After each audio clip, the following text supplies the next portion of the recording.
নমস্কার বন্ধুরা, ট্রেডিং সম্বন্ধে আমি আজকে একটা টিপ দিতে চলেছি। ট্রেডিং সম্বন্ধে প্রথমেই যে ভালো টিপটা, প্রথম যে ধাপটা, সেটা হচ্ছে তোমাকে learn from option chain. Option chain থেকে শেখো। তুমি ট্রেডিং শুরু করছো, শিখতে শুরু করছো, যেখান থেকেই শিখছো, ক্যান্ডেলস্টিক দেখে শিখো, চার্ট প্যাটার্ন দেখে শিখো, চার্ট রিডিং দেখো, চার্টের তুমি প্যাটার্ন দেখো, এসব দেখে শিখো, ঠিক আছে।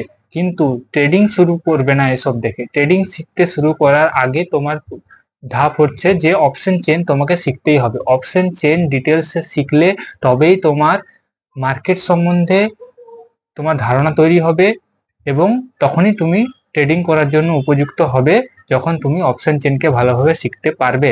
অপশন চেন একবার ভালো করে শিখে গেলে তবেই তুমি ট্রেডিং করার জন্য উপযুক্ত হবে, তার আগে নয়। তবেই তোমার মার্কেট সম্বন্ধে, মার্কেটের হালচাল সম্বন্ধে ধারণা তৈরি হবে, তোমার অভিজ্ঞতা তৈরি হবে ট্রেডিং নিয়ে। তো এটাই হলো প্রথম টিপ।